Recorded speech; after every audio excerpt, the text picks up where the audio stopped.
ঘড়িতে বাজছে এখন সকাল ৮টা। ৮টা থেকে ১০, ১২, ১৩ হবে। তো একটু দেরি করেই উঠলাম। ভাবি যেহেতু আসেনি, সেই হেতু একটু দেরি করে উঠেছি। এখন কোনো কাজই হয়নি, বাসি কাজ। মুখটা ধুয়ে বাসি কাপড়-চোপড় কেচেই বাচ্চুবাবু বেডটি দিয়েছিল, খেয়ে নিয়েছিলাম। আবার একবার চা করছে বাচ্চুবাবু। তো আমি তৈরি হয়ে গেছি। মায়ের এই কাপড়টা আমি পরে নিয়েছি। পরে নিয়েই এখন চলেছি নিজের একটা কাজ যোগ করতে, বাচ্চু আর আমি। তো সে কাজটা বাধ্যতামূলক, যেতে হবে, করতে হবে, না হলেই অনেক কিছু প্রবলেম হবে। তো চলুন, আমার সাথে চলুন, কী কাজ করতে যাচ্ছি সেটা অবশ্যই দেখতে পাবেন।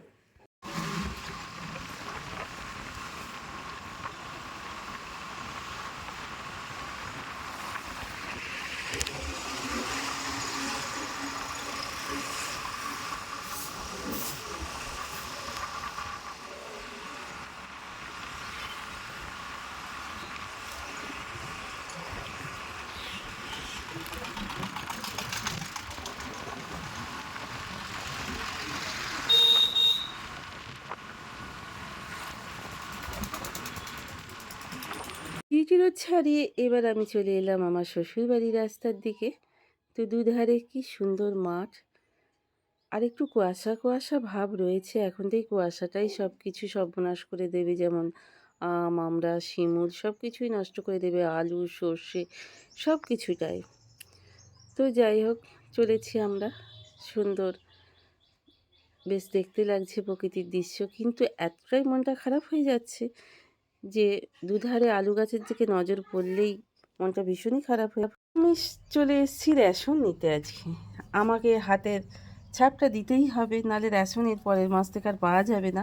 বাচ্চু রেশন তোলে, ও একাই এসে, কিন্তু আমাকে ভাবি কি মাসে মাসে এসে আমাকে বছরে একবার করে এই ছাপটা দিতে হবে, রেশনটা পাওয়া যাবে না। নাহলে এই সরকারি কাজটাকে বাধ্যতামূলক যখন করে দিয়েছেন, সেটা তো করতেই হবে। এই কাজের জন্য আজ আমি আমার শ্বশুরবাড়িতে এসেছি। তো গায়ে সোয়েটার ফোয়েটার দিয়ে জড়াইবুড়ি হয়ে বসে আছি। প্রচণ্ড গরম করছে, কিন্তু যেহেতু গলা টলা ভেঙে গেছে, আপনারা দেখেছেন, চাদর সোয়েটার কিছুই খুলতে পারছি না। আবার গাড়িতে স্কুটিতে যাব, তো ঠান্ডাটা আবার লেগে যাবে। তো যাই হোক, বাড়ির সামনে এসে শ্বশুরবাড়ি আসার মজাটাই আলাদা। তো কত জিনিস গিফট পাচ্ছি জানেন, আপনাদের বাড়িতে গিয়ে সব কিছু দেখাবো। তো বেশ ভালো লাগছে। এক আধ দিন এরকম মাঝে মাঝে শ্বশুরবাড়ি চলে এলে ইন্টারেস্টই আলাদা। তো যাই হোক, আর কি করে ফেললাম, কিছু মনে করবেন না। তো ভীষণই গরম লাগছে, আর খিদেও তেমন পেয়েছে। এখানে খাওয়ার মতো তেমন পরিস্থিতি কোথাও নেই, সবাই বলছে চা খেতে, কিন্তু বাড়িতে দুবার চা খেয়ে এসেছি বলে আর খাচ্ছি না। বাচ্চুবাবুকে ওখানে কেক কী সব বাজার টাজার সব দিচ্ছে, তাই জন্যে সে ব্যস্ত হয়ে গেছে। তো আমি যখন শ্বশুরবাড়িতে থাকতাম, একজন হেল্পিং হ্যান্ড ছিল, খুব ছোট থেকে সে মানুষ, তাকে মানুষের মতো করা হয়েছে আমার বাড়িতে। সে আমার হাতে হাতে কাজ করে দিত। তার মাও আমার বাড়িতে থাকতো, আবার সেও থাকতো, তার বোনও থাকতো। তার গাছে লাউ দিয়ে গেল, লাউ শাক দিয়ে গেল, ডিম দিয়ে গেল। আর দেখুন, বাড়িতে গিয়ে সব ভালো করে দেখাবো, সাদা বেগুন আর কালো বেগুন দিয়ে গেল। তো আবার বাচ্চুকেও কেশর দিচ্ছে। বাচ্চু বলছে, ও বাবা, এত কি করে নিয়ে যাব, গাদা তো ভর্তি হয়ে গেল। তো আবার একজন আলু দেবে বলেছে, যদিও আমাদের জমি আছে, তাহলেও পেলে কার না ভালো লাগে, গিফট পেতে কে না চায়, কার না ভালো লাগে। তো যাই হোক, পেয়েছি যখন কি করে নিয়ে যাব জানি না। তো চলুন, যাই হোক করে সামলে সুমলে নিয়ে যেতে হবে, বাচ্চুর তো শরীরটা বেশ ভালো নয়। তো সেইভাবে, তো যাই হোক, চলুন দেখা যাক। এটা আমার শ্বশুর মশাই। তো আপনাদের সঙ্গে পরিচয় করে দিলাম। আমরাও এসেছি, ওনারও বাড়ি এখানে আছে, ওনারাও বাইরে থাকে দেবীপুরে, আমরা মেমারিতে। তা উনি এখানে এসেছেন ওনার জমির কাজকর্ম করতে। তো যাই হোক, আমাদের সঙ্গে দেখা হয়ে গেল, অনেকদিন পর কাকুকে দেখলাম। তো কাকুর সঙ্গে আপনাদের পরিচয় করে দিলাম। কিছু বলবেন? না, কিছু বলবেন দাদা? কোথাও গান বাজছে, প্লিজ কপিরাইট দেবেন না। এবার ফেরার পালা।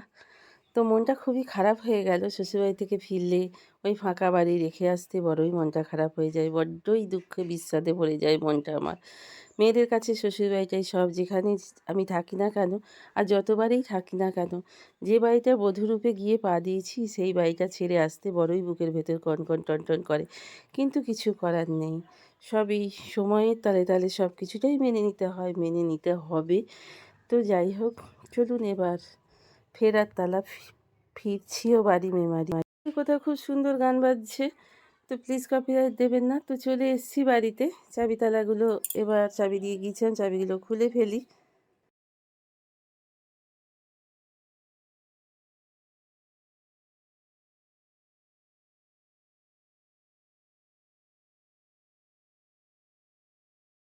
বাড়িতে এসেই ফ্রেশ হয়ে গিয়ে আপনাদের গ্রামেই থাকতেই বললাম, শ্বশুরবাড়িতে থাকতেই বললাম যে ভীষণ খিদে পেয়েছে, কিন্তু হঠাৎ করেই মানে পুজো টুজো হয়নি, তো একটু চা বানিয়ে ফেললে।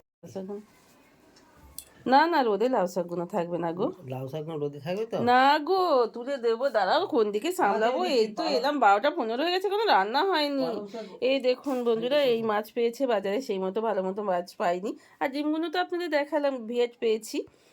তো এখানে বাচ্চাও বাজারে গিয়ে একটু শশা নিয়ে এলো, আমার জন্য ফেভারিট, আমার এটা ভীষণ ফেভারিট ফল, শাকালি নিয়ে এলো। আর এখানে একেবারে বেশি করে একটু চিকেন নিয়ে চলে এসছে। যেহেতু কলের জলের আওয়াজ হচ্ছে, যেহেতু দেরি হয়ে গেছে, এখানে ভাতটা হয়ে গেছে, যেহেতু দেরি হয়ে গেছে আসতে, রান্না ভীষণ মানে সেই মানে যুদ্ধকালীন পদ্ধতিতে শুরু করে দিয়েছি। শাক ভাজা হয়ে গেছে, চচ্চড়ি হয়ে গেছে, মশলাটা করাই আছে। আর মাছের মাথা দুটো একটা কাটাপোনা মাছ দিয়ে এই আলুটা সিদ্ধ করে নিয়েছিলাম ভাতে দিয়ে, জানেন তো। তো চলুন এবার এখানে পেঁয়াজটাও দিয়ে দিয়েছি, মাছ আর একটা কাটাপোনা মাছও এখানে ভেজে নিচ্ছি। তো চলুন ঝপঝপ করে এবার রান্নাটা করে নিয়ে, ভীষণ খিদে পাচ্ছে। আমি কোনো রকমে এক খাবার মুড়ি খেয়েছি, মুড়ি চিবোতে আমার একটুও ভালো লাগে না, কিন্তু বাধ্য হয়েই আমাকে খেতে হয়, কিছু করার নেই যেহেতু। তো চলুন রান্নাটা এখন টপ করে নিয়ে এখন খেয়ে নিতে পারলে বাঁচি। তো কলে জল ভর্তি হচ্ছে, দেরি হয়ে গেছে, জলটা পাবো না না হলে, তাই জন্য এখানে আমার মাছের কালিয়াটা হয়ে গেল। আমি একটু কেওড়া জল দিয়ে দিয়েছি, ওপর থেকে কসুরি মেথি, গরম মশলার গুঁড়ো সব কিছুই দিয়ে দিয়েছি। তো হয়ে গেছে, এবার একটা ডিম ভাজবো ভেবেছি, জানেন তো, একটা ডিম ভেজে নেব। শাক ভাজা হয়ে গেছে, চচ্চড়ি হয়ে গেছে, সব মোটামুটি কমপ্লিটই হয়ে গেছে, ডিমটা ভেজে নিলেই হয়ে যাবে।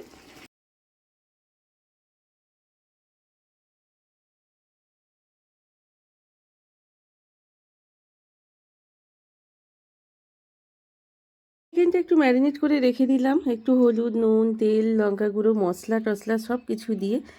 একে বাসন কোসন মাজা হয়নি, আবার বাবারে, আবার বেশ কিছু বাসন বেরিয়ে পড়েছে। আর প্রচুর ভাত নষ্ট হয়ে গেছে, এক কোটো না ভাত, দেখুন না। আমার খুব বুক কড়কড় করে দুটো ভাত অন্ন নষ্ট হলে, কিন্তু ভাতগুলো কিছুতেই খেয়ে উঠতে পারলাম না। ফ্রিজে রেখে দিয়েছিলাম, একেবারে নষ্ট হয়ে গেছে। তো যাই, সেই সকালের আর দুপুরের বাসন মিলিয়ে বাসন মেজে ফেললাম।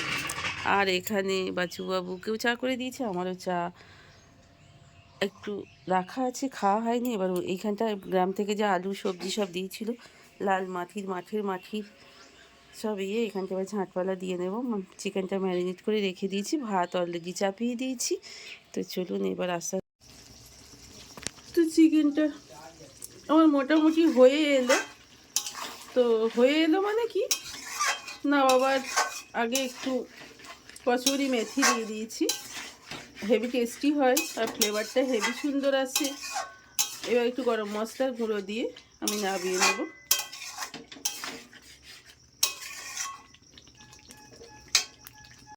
আমার আর বাছুর ডিনার হয়ে গেছে, যেহেতু রাত হয়ে যাচ্ছে, ভাবি একটু রাত করে এলো, তাই ভাবিকে দিয়ে দিই। ভাবি বাচ্চাটা ধরাস করে পড়ে গেল। তো এত রাত্রি পর্যন্ত ওরাও খুব জেগে থাকে, কেন জেগে থাকে আমি জানি না। তো লেগেও গেল, এত রাত্রে পড়ে গেল, একটু জল ফল দিল কিনা জানি না, বাচ্চাটা খুবই কাঁদছে।